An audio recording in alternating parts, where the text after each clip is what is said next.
Selamat datang kembali di pembahasan mendalam kita.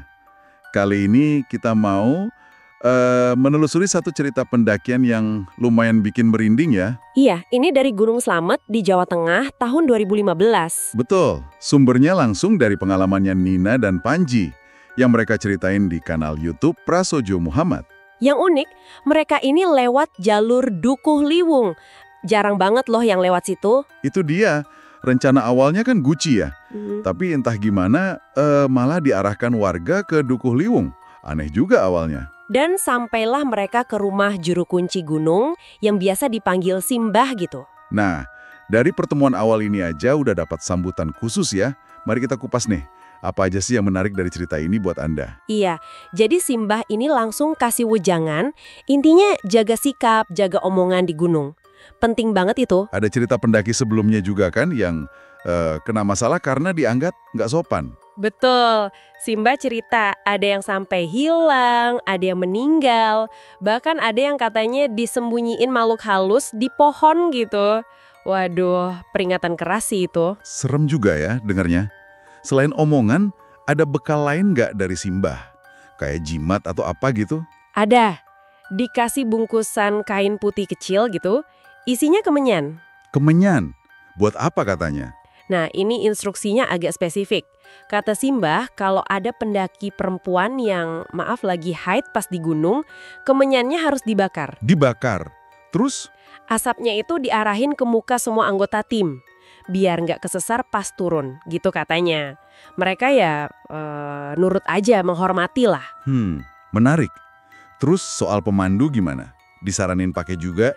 Iya, Simbah nyaranin banget pakai pemandu lokal namanya Pak Sakri.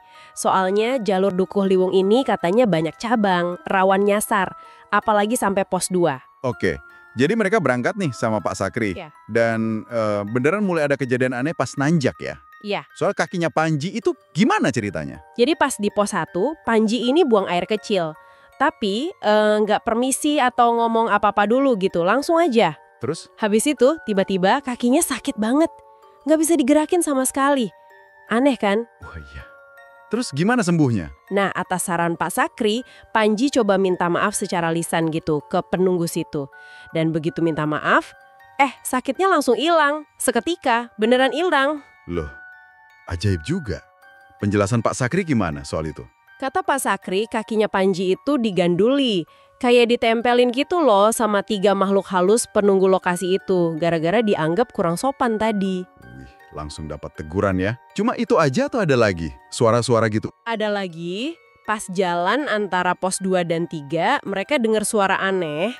Kayak suara huhu gitu, ngikutin rombongan. Huhu, suara apa tuh? Pak Sakri sih tenang aja bilangnya itu suara, kuntilanak cowok. Terus ngelarang rombongan buat lihat ke atas. Katanya bahaya kalau kontak mata. Ya ampun, makin ke atas makin aneh dong ya. Bisa dibilang gitu. Dekat pos 5 ada lagi nih. Salah satu temennya, Fahmi, iseng foto ke arah gua gelap gitu. Terus hasil fotonya? Pas dilihat kaget mereka, ada siluet hitam. Ada yang bilang mirip perempuan rambut panjang, ada juga yang lihatnya kayak macan kumbang hitam. Serius? Ada fotonya? Nah, anehnya lagi pas udah turun gunung dicek lagi kameranya. Foto itu hilang. Nggak ada jejaknya sama sekali. Waduh, kok bisa gitu ya? Terus di pos 5 ini juga kan yang salah satu pendaki ceweknya, Widi, mulai haid. Iya, betul. Pas banget di pos 5 si Widi ini mulai haid. Nah ini kan kondisi yang disebut Simbah tadi soal kemenyan. Jadi mereka bakar nggak kemenyannya? Sempet diskusi tuh mereka. Akhirnya mutusin buat nggak bakar kemenyan itu. Loh kenapa? Kan udah diwanti-wanti. Alasannya ya mereka ngerasa kan tetap sholat, tetap ibadah. Jadi mikirnya nggak perlulah ritual itu. Mungkin ngerasa cukup dengan doa aja. Oke. Keputusan itu ada efeknya nggak pas turun? Nah, pas turun ini mulai kerasa lagi gangguannya. Pak Sakri itu mulai gelisah. Beliau ngerasa kayak ada yang ngikutin terus, kayak ngincer kemenyan yang nggak jadi dibakar itu. Terus kemenyannya diapain? Akhirnya, saking gak nyamannya mungkin ya, Pak Sakri buang bungkusan kemenyan itu sambil agak marah-marah gitu pakai bahasa Jawa. Setelah dibuang aman. Justru enggak, malah makin jadi gangguannya. Beberapa pendaki, termasuk Nina, Fahmi, sama Widi, itu ngaku lihat sosok aneh. Sosok apa lagi? Makhluk kecil gitu, kerdil, mirip golem katanya deskripsinya. Lompat-lompat di semak-semak pinggir jalur, bahkan sempat berdiri ngeliatin mereka. Astaga, makin intens ya. Terus ada suara aneh lagi. Ada. Kali ini seluruh rombongan denger. Suaranya kayak ringkik kuda, tapi ada juga yang bilang kayak ketawa kuntilanak. Bikin merinding pastinya. Ini udah mulai kacau banget ya situasinya. Mereka sempat nyasar lama juga kan pas turun? Iya, ini puncaknya kayaknya. Antara pos 1 sama base camp, mereka muter-muter aja di situ berjam-jam. Nggak nemu jalan keluar. Kayak di area hutan yang sama terus. Terus gimana? Sempat ada harapan palsu juga ya? Betul. Tiba-tiba dengar suara musik dangdut kenceng banget, kayak ada orang hajatan. Wah, udah seneng tuh mereka, mikir udah dekat kampung. Tapi dicari-cari, nggak ada apa-apa. Suara doang. Itu pasti bikin mental drop banget.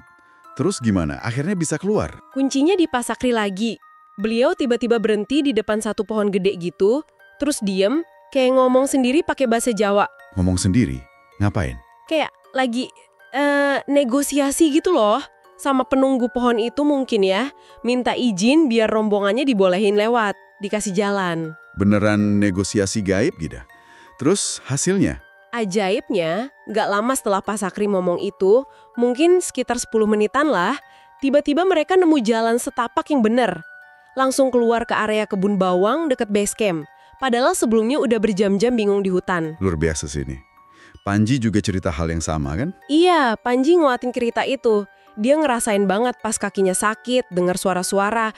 Terus pas proses Pak Sakri negosiasi itu, dia juga nambahin, pas berhasil keluar hutan itu, rasanya kayak ada barisan makhluk tak kasat mata gitu ngeliatin mereka pergi. Gila sih pengalamannya. Bener-bener nguji mental ya. Gimana akhirnya mereka memaknai semua kejadian ini? Ada refleksi gitu. Refleksi utamanya, ini terutama dari Nina ya, dia ngerasa kemungkinan besar semua kejadian aneh itu ya ada hubungannya sama sikap mereka sendiri. Mungkin ada tindakan atau ucapan yang kurang pas sebagai tamu di alam liar. Jadi semacam pengingat gitu ya? Iya, pengingat pentingnya persiapan, nggak cuma fisik tapi juga mental, skill survival dasar, terus yang nggak kalah penting, ya tata krama, jaga sopan santun, hormati kepercayaan setempat. Itu kuncinya. Tapi Nina juga bilang jalur Dukuliwung ini sebenarnya indah kok, nggak perlu ditakutin berlebihan juga.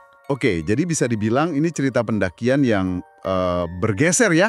Dari petualangan biasa jadi semacam ujian mental, spiritual, ada peringatan dari juru kunci, ada peran vital pemandu lokal, dan tentu aja rentetan kejadian supernatural yang susah dijelasin pakai logika biasa. Tepat. Cerita ini nunjukin banget gimana indahnya alam itu seringkali dampingan sama misteri dan kepercayaan lokal yang kental. Susah mau bilang ini cuma kebetulan, atau sugesti, atau emang beneran ada interaksi sama dunia lain kayak yang mereka alami dan yakini. Selalu ada ruang buat pertanyaan ya. Nah, ini pasti bikin Anda mikir juga kan? Dari semua detail cerita Nina dan Panji tadi, mulai dari kemenyan, kaki Panji yang diganduli, suara huhu, foto hilang, makhluk kerdil, sampai negosiasi gaib Pak Sakri, kira-kira bagian mana nih yang paling bikin Anda penasaran atau pengen tahu lebih jauh?